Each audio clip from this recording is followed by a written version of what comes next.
മഴ തോരും മുൻപിലെ പുത്തൻ സ്റ്റോറിയിലേക്ക് ഏവർക്കും സ്വാഗതം. ഈ സ്റ്റോറി ഇഷ്ടപ്പെടുവാണെങ്കിൽ സബ്സ്ക്രൈബ് ചെയ്യണേ. അതുപോലെ തന്നെ ലൈക്ക് ചെയ്യാനും ഹൈപ്പ് ചെയ്യാനും മറക്കല്ലേ. അങ്ങനെ ഗ്രേസി അമ്മയാണെങ്കിൽ കുര്യച്ചനെ വിളിച്ച് കാര്യങ്ങളൊക്കെ പറയുന്നുണ്ട്. ഞങ്ങൾ അങ്ങോട്ട് വരാം, സംസാരിക്കാൻ അങ്ങോട്ട് വരട്ടെ എന്ന് ചോദിക്കുന്നുണ്ട്. അപ്പോൾ കുര്യച്ചൻ പറയുന്നുണ്ട്, ഇങ്ങോട്ട് എന്തായാലും വരണ്ട, ഞാൻ അങ്ങോട്ട് വരാം, എനിക്ക് 1 മണിക്കൂറത്തെ യാത്രയല്ലേ ഉള്ളൂ, ഞാൻ അങ്ങോട്ട് വരാം, അവരവിടെ ഉണ്ടെന്നല്ലേ പറഞ്ഞത്, അവിടെ വന്ന് സംസാരിക്കാമെന്ന് കുര്യച്ചൻ പറയാണ്. ഗ്രേസി പറയുകയാണെങ്കിൽ എന്നെങ്കിൽ ശരി, ഇങ്ങോട്ട് വാ കുര്യച്ച, ഇവിടെ ആകുമ്പം സൗകര്യത്തിരുന്ന് സംസാരിക്കാമല്ലോ എന്ന് ഗ്രേസിയമ്മയും പറയുന്നുണ്ട്. അങ്ങനെ ഫോൺ വെച്ച് കഴിഞ്ഞപ്പം അലീന ചോദിക്കുകയാണ്, എന്താ എന്താ ആൻറ്റി പറഞ്ഞത്? അത് ഇങ്ങോട്ട് വരാമെന്നാണ് പറഞ്ഞത്. കുര്യച്ചൻ ഇങ്ങോട്ട് വരുമ്പോൾ നമുക്ക് വിശദമായിട്ട് കാര്യങ്ങളൊക്കെ സംസാരിക്കാമല്ലോ, അവിടെ ഇപ്പം നല്ല ഒരു ബന്ധുക്കളോ കസിൻസൊക്കെ വന്നിട്ടുണ്ടെന്ന്, അപ്പം എല്ലാവരും കൂടെ ആകുമ്പോൾ നമ്മളെങ്ങനെ അവിടെ നിന്ന് സംസാരിക്കുന്നത്, അതുകൊണ്ട് കുര്യച്ചൻ ഇങ്ങോട്ട് വന്ന് സംസാരിക്കാമെന്നാണ് എന്നോട് പറഞ്ഞതെന്ന് ഗ്രേസിയമ്മ പറയുകയാണ്. അപ്പം അച്ഛനോട് ഇക്കാര്യം ഒന്ന് പറയട്ടെ ആൻറ്റി വാ എന്ന് പറയുകയാണ്. അങ്ങനെ ഗ്രേസി അമ്മയും അലീനയും കൂടെ അങ്ങോട്ട് ചെല്ലുമ്പോൾ മാമച്ചൻ ചോദിക്കുന്നുണ്ട്, എന്താ പറഞ്ഞ്, നീ വിളിച്ചോ, എന്താ പറഞ്ഞതെന്ന് ചോദിക്കുകയാണ്. അത് കുര്യച്ചൻ ഇങ്ങോട്ട് വരാമെന്ന്. ഇങ്ങോട്ട് വരാമെന്നോ? ആ, ഇങ്ങോട്ട് വരാമെന്ന്.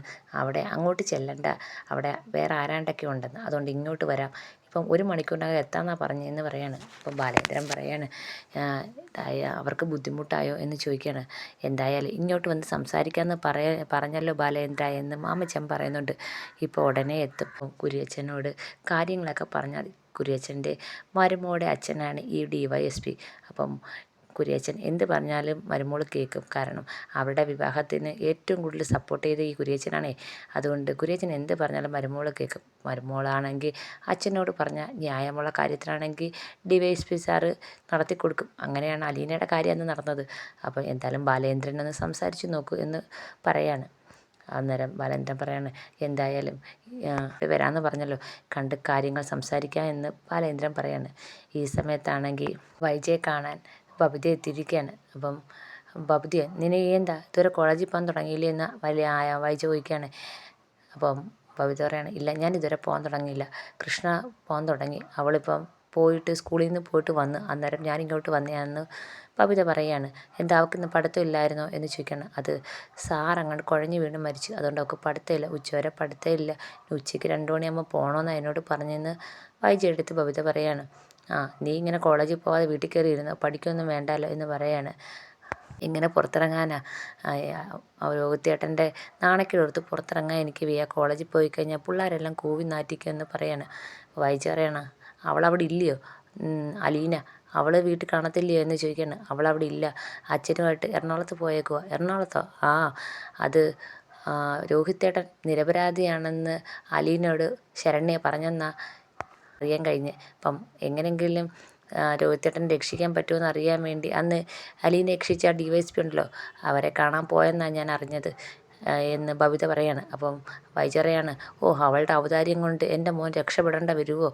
ആ, അതൊന്നും അറിയത്തില്ല അമ്മേ, എന്തായാലും അവർ രണ്ടുപേരും എറണാകുളത്തേക്ക് പോയിരിക്കുകയാണ്. കൃഷ്ണ പറയുന്നത് അതിൽ വലിയ പ്രതീക്ഷയൊന്നും വേണ്ടെന്നാ ലീന പറഞ്ഞെന്ന് കൃഷ്ണ എന്നോട് പറഞ്ഞത്.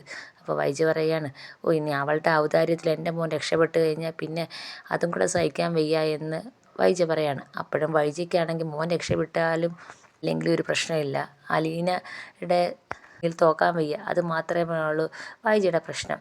എന്തായാലും ആ വീട്ടിൽ കൂടുതൽ കാലം സുഖമായിട്ടൊന്നും കഴിയത്തില്ല, എൻ്റെ ശാപം മൊത്തം അവൾക്കുണ്ട്, അതുകൊണ്ട് അവൾ ആ വീട്ടിൽ കൂടുതൽ കാലം കഴിയത്തില്ല എന്ന് വൈജ പറയാണ്. അപ്പം അമ്മ എന്താ ഉദ്ദേശിക്കുന്നതെന്ന് ബബിത ചോദിക്കുകയാണ്. ഞാൻ വേറെ വീടെടുത്തിട്ടുണ്ട്, നാളെയോ മറ്റന്നാളോ ഞാൻ ആ വീട്ടിലേക്ക് മാറും, അപ്പം ഞാൻ അങ്ങോട്ട് മാറുമ്പം നിനക്കും അങ്ങോട്ട് വരാം എന്ന് പറയാണ്. ഞാനും അമ്മയുടെ കൂടെ വരാൻ റെഡിയാണ്. പിന്നെ കൃഷ്ണ, അവൾ വരത്തില്ല, രോഹിയേട്ടൻ ഇപ്പം ജയിലിലല്ലേ, രോഹിയേട്ടനെയും പ്രതീക്ഷിക്കേണ്ട, ഞാൻ എന്തായാലും അമ്മയുടെ കൂടെ വരുമെന്ന് ബബിത പറയാണ്. ആ, നീയെങ്കിലും എൻ്റെ കൂടെ ഉണ്ടല്ലോ, വീടെല്ലാം സെറ്റാക്കി വെച്ചേക്കുക, നാളെ മറ്റന്നാളോ ഇവിടുന്ന് ഡിസ്ചാർജ് ആയി വാങ്ങിച്ച് അങ്ങോട്ട് പോകും, പിന്നെ ഒരു ഹോം നേഴ്സിനെ അറേഞ്ച് ചെയ്തിട്ടുണ്ട്, എന്തായാലും കാര്യങ്ങളെല്ലാം പെട്ടെന്ന് തന്നെ നടന്നതെന്ന് വൈജ പറയാണ്. എന്നാലും ആ വീട്ടിലേക്ക് വരുന്നില്ലേ, നെടുമ്പുരയിലേക്ക് വരുന്നില്ലേ എന്ന് ബബിത ചോദിക്കുകയാണ്. ഞാൻ ഇനി ആ വീട്ടിലേക്കില്ല, എന്നവൾ ആ വീട്ടിൽ നിന്ന് ഇറങ്ങുന്നു അന്ന് മാത്രമേ ഞാൻ ഇനി ആ വീട്ടിലേക്കുള്ളെന്ന് പറയുകയാണ്. അതെൻ്റെ തീരുമാനമാണെന്ന് പറയുകയാണ്. അങ്ങനെ ബബിതയെടുത്ത് കാര്യങ്ങളൊക്കെ സംസാരിക്കുകയാണ്. അതിനുശേഷം ബബിത അങ്ങനെ നേരെ വീട്ടിലേക്ക് പോവുകയാണ്. ചേരം കഴിയുമ്പോഴത്തേക്കും രാജീവും അതേപോലെ ശിവനും കമലയും കൂടെ വരികയാണ്. അപ്പം അവർ രണ്ടുപേരും കയറി സംസാരിക്കുന്നുണ്ട്. സംസാരിക്കുമ്പം വൈജയുടെ തീരുമാനത്തിന് ഒരു മാറ്റമില്ല, ഞാൻ എന്തായാലും വീട് മാറും എന്ന് പറയാണ്. അപ്പം രാജീവ് പറയുന്നുണ്ട്, നിൻ്റെ മോൻ ജയിലിൽ കിടക്കുകയാണ്, അവൻ നിരപരാധിയാണെന്ന് അറിയാൻ കഴിഞ്ഞ് എങ്ങനെയെങ്കിലും അവനെ പുറത്ത് കൊണ്ടുവരാൻ ബാലേന്ദ്രൻ കിടന്ന് നെട്ടോടെ ഓടുവാണ്. നീ എപ്പോഴും വാശി പിടിച്ചിരിക്കുകയാണോ? ബാലേന്ദ്രനുള്ള ദേഷ്യം കൊണ്ടിരിക്കുകയാണോ? അവൻ്റെ കാര്യത്തിലെങ്കിലും നിങ്ങൾ ഒന്നായി നിൽക്കേണ്ടതല്ലേ എന്നൊക്കെ രാജീവ് പറയുന്നു. പക്ഷേ വൈജയാണെങ്കിൽ തീരുമാനത്തിലെങ്ങും ഒരു മാറ്റവും ഇല്ല. വൈജയാണെങ്കിൽ ആ ഉറച്ച് തന്നെ നിൽക്കുകയാണ്. എൻ്റെ തീരുമാനത്തിൽ ഒരു മാറ്റമില്ല, ഞാൻ ഒരിക്കലും ഒരു കാര്യം തീരുമാനിച്ച് ആ തീരുമാനത്തിന് മാറ്റമില്ലെന്നും പറഞ്ഞ് വൈജ നിൽക്കുകയാണ്. എനിക്ക് ഒരച്ഛനും ഒരമ്മയേ ഉള്ളൂ. ഞാൻ കൊല്ലപ്പള്ളിയിലെ അന്തസ്സുള്ള കുടുംബത്തിൽ ജനിച്ചതാണ്. അതുകൊണ്ട് എൻ്റെ വാക്കിന് ഒരു മാറ്റവും ഇല്ല. ഞാൻ വീടെടുത്ത് മാറുക തന്നെ ചെയ്യും. നാളെയോ മറ്റന്നാളോ മാറുമെന്ന് പറയുകയാണ്. അപ്പം അവസാനം ശിവനും രാജീവനും ദേഷ്യം വരുന്നുണ്ട്. നീ എന്താണെന്ന് വെച്ചാൽ ചെയ്യ്, ഞങ്ങളാണെങ്കിൽ നിൻ്റെ കൂടെ കൂട്ടി നിൽക്കത്തില്ല എന്ന് പറയാണ്. അങ്ങനെ അവർ ദേഷ്യം ഇറങ്ങിപ്പോകുമ്പോൾ കമല അവിടെ ഇരുന്നുകൊണ്ട് പറയാണ്, വൈജയ് നീ ആലോചിക്ക്, ഇപ്പോഴത്തെ സമയത്ത് ബാലചന്ദ്രൻ്റെ കൂടെ നിന്ന് നിൻ്റെ മോനെ രക്ഷിക്കുന്ന കാര്യം മാത്രം നീ ചിന്തിച്ചാൽ മതി. കേസിൻ്റെ കാര്യം മാത്രം ചിന്തിച്ചാൽ മതി. നീ ആ വീട്ടിൽ നിന്ന് പോകുന്നതിനെ കുറിച്ച് ചിന്തിക്കണ്ട. നീ തിരിച്ചു വരണം, ആ വീട്ടിലേക്ക് തന്നെ നീ തിരിച്ചു വരണം. എന്നിട്ട് സർവ്വാധികാരത്തോടെ പഴയ ആ വൈജയായിട്ട് തന്നെ ജീവിക്കണം എന്ന് പറയാണ്. അപ്പോൾ വൈജ പറയാണ്, ഇനി ഒരിക്കലും ആ വീട്ടിലേക്ക് ഞാനില്ല, അവളുള്ള ആ വീട്ടിലേക്ക് ഞാനില്ല. അതെൻ്റെ തീരുമാനമാണ് കമലേട്ടത്തി. ആ തീരുമാനം എൻ്റെ മാറ്റാൻ നോക്കണ്ട. ഇനി എന്ത് സംഭവിച്ചാലും ഞാൻ ആ വീട്ടിലേക്കില്ല എന്ന് തന്നെ വൈജ പറയാണ്.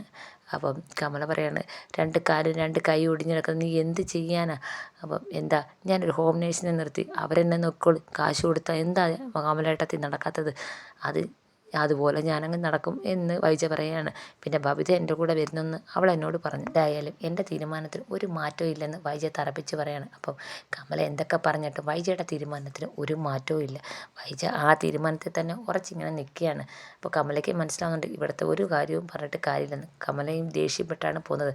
നിന്നോട് എന്ത് പറഞ്ഞിട്ട് ഒരു കാര്യമില്ല, നീ എപ്പോഴും നിൻ്റെ വാശി ഇങ്ങനെ മുറുകെ പിടിച്ചിരുന്നു, നിൻ്റെ മക്കളുടെ ജീവിതം ഒന്നും നീ നോക്കണ്ട, നിൻ്റെ വാശി തന്നെ ഇരുന്നോളാൻ പറഞ്ഞുകൊണ്ട് കമല ദേഷിച്ചങ്ങ് പോവുകയാണ്.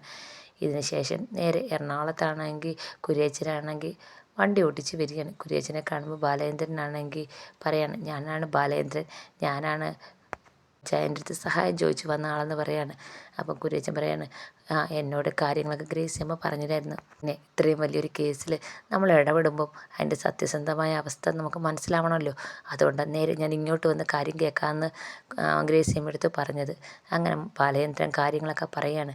അലീന അവിടെ ചെന്നപ്പം അവൾ നേരിട്ട് പറഞ്ഞതാണ്, എൻ്റെ മോൻ രോഹിത് ഒരു കുറ്റവും ചെയ്തിട്ടില്ലെന്ന്. പക്ഷേ അവൾക്കത് എല്ലാവരുടെയും മുന്നിൽ സമ്മതിക്കാനോ കോടതിയിൽ പറയാനോ പറ്റത്തില്ല, ആരും അതിന് സമ്മതിക്കത്തില്ല എന്ന് പറയാണ്. അപ്പോൾ കുര്യച്ചൻ പറയാണ്, ഇതിന് നമ്മൾ എന്ത് ചെയ്യാൻ പറ്റും? അല്ല, സാറിൻ്റെ മരുമോട് അച്ഛനല്ലേ DYSP, അദ്ദേഹത്തിനോട് കാര്യങ്ങളൊക്കെ ബോധ്യപ്പെടുത്തി അവർക്ക് മാത്രമേ ഇനി എന്തെങ്കിലും ചെയ്യാൻ പറ്റൂ, പോലീസിന് മാത്രമേ എന്തെങ്കിലും ചെയ്ത് എൻ്റെ മോനെ രക്ഷപ്പെടുത്താൻ പറ്റത്തുള്ളൂ എന്ന് ബാലേന്ദ്രൻ പറയാണ്. അപ്പം കുര്യച്ചൻ ചോദിക്കുകയാണ്, എന്തായാലും ശരണ ഇനി മൊഴിമാറ്റി പറയത്തില്ലെന്ന് ഉറപ്പുള്ള കാര്യം നിൽക്കുന്നവരൊന്നും ആ കുട്ടി മൊഴിമാറ്റം സമ്മതിക്കത്തില്ല എന്ന് കുര്യച്ചനും പറയുന്നുണ്ട്. അപ്പോൾ ബാലേന്ദ്രൻ പറയാണ്, ശരണ ഇനി മൊഴിയൊന്നും മാറ്റി പറയത്തില്ല, പക്ഷേ എൻ്റെ മോനെ രക്ഷപ്പെടുത്താതിരിക്കാനും എനിക്ക് പറ്റത്തില്ല എന്ന് ബാലേന്ദ്രൻ പറയാണ്. അപ്പം അലീനെ അടുത്ത് ചോദിക്കുന്നുണ്ട്, മോൾ അവിടെ ചെന്നപ്പം പിന്നെ അവർ കയറ്റിയില്ലല്ലോ, അപ്പോൾ ചുറ്റുമുള്ളവർക്ക് അറിയാം ഈ കാര്യം മോളോട് പറഞ്ഞിട്ടുണ്ടെന്നും നിങ്ങൾ എന്തെങ്കിലും ചെയ്യുമെന്ന് ഭയന്നാണ് അവൾ മൊഴി മാറ്റുമെന്ന് പേടിച്ചാണ് പിന്നെ മോളെ അങ്ങോട്ട് കയറ്റാൻ നിന്ന് കുര്യച്ചൻ പറയുകയാണ്. അങ്ങനെ രോഹിത്തിനെ രക്ഷിക്കാനുള്ള ആലോചിക്കുകയാണ് എല്ലാവരും കൂടി ഇരുന്ന്.